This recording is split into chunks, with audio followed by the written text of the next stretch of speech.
Bonjour, bienvenue dans l'atelier magasin Ripapé. La première partie, c'est un peu notre bibliothèque magasin, donc où il y a toute notre production de ces dernières 8 ans. Voilà, on fait des carnets d'artistes, on est une petite maison d'édition. On édite des carnets d'artistes à 100 exemplaires en général. Là par exemple, on a le livre de Jonas Bernat, qui est de Échichon à la base, sauf erreur.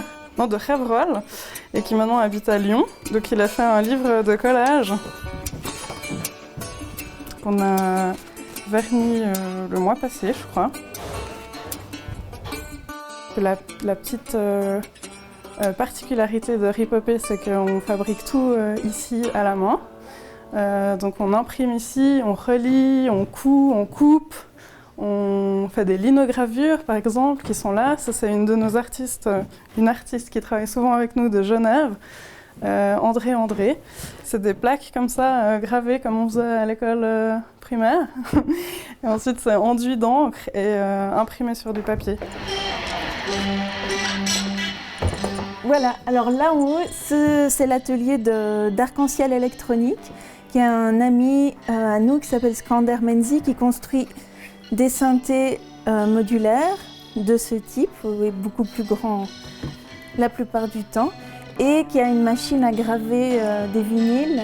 Et donc on va aussi s'associer pour faire des flexis et graver donc, de la musique sur des supports comme ça. Et ensuite, on a déjà commencé le projet en encollant une image sur le flexi. Joss Bailly et Ayan Kamnakash, ils font des peintures. Du coup, ils avaient ces peintures en format A3 que nous, on a ensuite photographié et remis en page.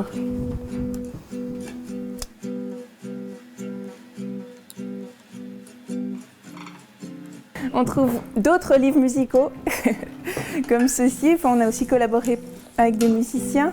Là, c'est Temps des nuits, avec qui on a fait une cassette dans un livre en bois. Ici, notre collection d'œuvres originales d'artistes. C'est des souvenirs, c'est des œuvres que les artistes nous ont laissées.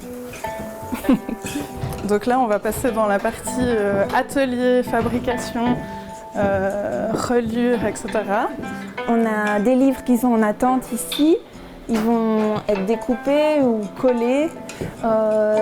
Certains livres, on les relie à la colle froide, puis on leur met un scotch et ensuite on vient coller un carton dessus pour faire une couverture en dur et à la fin, on le coupe pour qu'il soit nickel.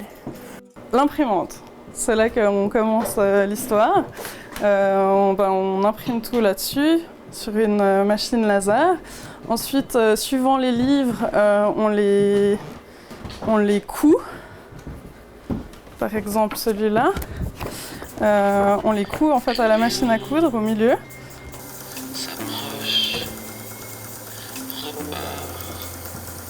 Ensuite, on les plie et puis on les coupe. Donc c'est ça que Stéphanie était en train de faire au massicot, c'est qu'elle fait la dernière touche avant qu'il soit prêt. C'est toujours un plaisir de se dire qu'il est fini et qu'il est prêt à être vu par d'autres. Vous saviez toutes les deux coudre avant d'avoir cette maison d'édition? Moi je sais toujours pas coudre. Donc tu ne couds jamais? Si. Je fais que des catastrophes.